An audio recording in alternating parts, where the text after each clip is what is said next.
Welcome back to Relaxant Qisas. This is part 10 of Peter Kamil. He was a tall, thin lad of 16 or 17. He had a fuzzy growth on his face and had an innocent look about him. He was dressed in sports, shorts and a baggy shirt and had on cotton socks and joggers. He was in the middle of a crowded road on a heavy-duty motorcycle which he was racing recklessly without any consideration for traffic lights or oncoming traffic.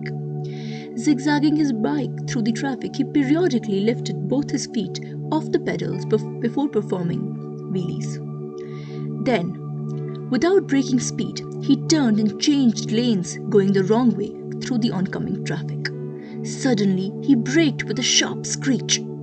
He raised his hands from the handlebars and the motorcycle slammed full speed into an approaching car. He was flung into the air and thrown down. He had no idea of what had happened. His mind plunged into a dark abyss.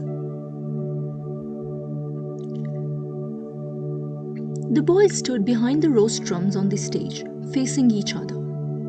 They were both canvassing for the post of head boy, and this was part of the election program. One rostrum had a poster saying, "Vote for Salaar," pasted on it, while the other had a poster of the other contender, Faizan. At this point, Faizan was telling his audience that he would be the best for them if they elected him. Salaar watched him intently. Faizan was the best orator in school and was impressing the boys with his performance in a clipped British accent which was so popular. The excellent sound system carried his voice very clearly, and there was a pin-drop silence in the hall, which was sporadically broken by the thunderous applause of his supporters. When Faizan finished half an hour later, the clapping and whistling carried on for several minutes. Salaar Sikandar also joined the applause. Faizan looked around triumphantly. Seeing Salaar clapping, he nodded in appreciation. As Faizan knew well, Salaar was not an easy opponent. The compere called Salaar to begin his speech. To a roar of applause, Salaar began. "Good morning, friends." He paused and then continued. "Faizan Akbar is certainly an asset to our school as an orator. Neither I or anyone else can compete with him." He stopped again and looked at Faizan, who looked around with a proud smile. But the rest of Salaar's sentence wiped the smile off his face. "If it were only a matter of spinning yarns." Sounds of giggling filled the hall. Salaar maintained a serious attitude. "But there's a great difference between an orator and a head boy. An orator has to speak, while a head boy has to work." The hall echoed with the applause of Salaar's supporters.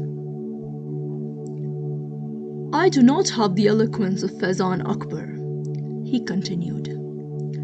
"I have my name and my record to speak for me. I do not need a stream of words where just a few would do." He stopped again. "Trust me and vote for me." He thanked the audience and switched off the mic. Thunderous applause filled the air. Salaar had spoken for 1 minute and 40 seconds. In his typical measured style and calculated words, and in that brief period of time, he had overturned Faizan's ambitions.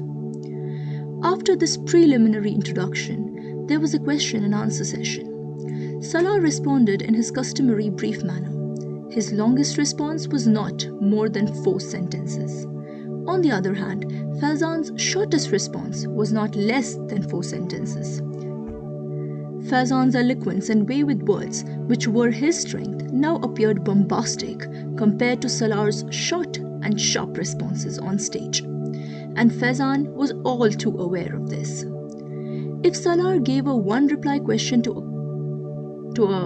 an answer, Faizan, out of sheer habit, went on with a monologue.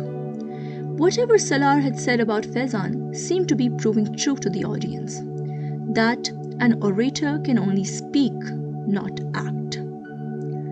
"Why should Salaar Sikandar be the head boy?" came a question. "Because you should elect the best person for the job," he replied. Wouldn't you call this arrogance? Came the objection. No, it is confidence and awareness. The objection was refuted. What's the difference between arrogance and confidence? Another pointed query arose. The same as the difference between Faizan Akbar and Salaar Sikandar, he replied in a serious note. What difference will it make if you're not appointed the head boy? It will make a difference to you, not to me. How? If the best person is not appointed as the leader, it affects the community, not the best person. Again, you're referring to yourself as the best person. Once again, there was an objection.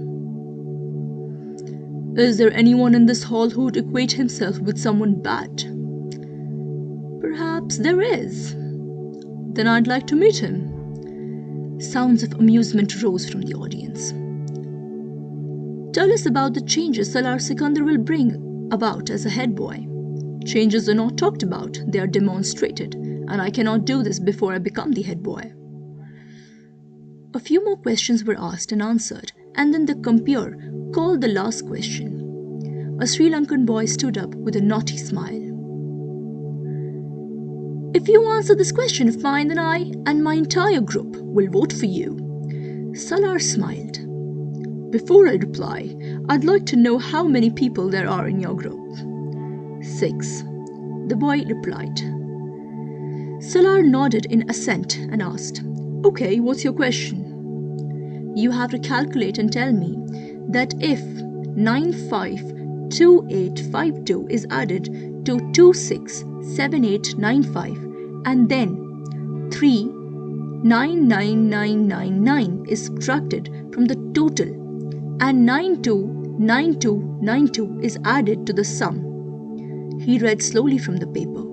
Then the figure is multiplied by 6 and divided by 2 and 492359 is added to the final figure. What would be 1/4 of it?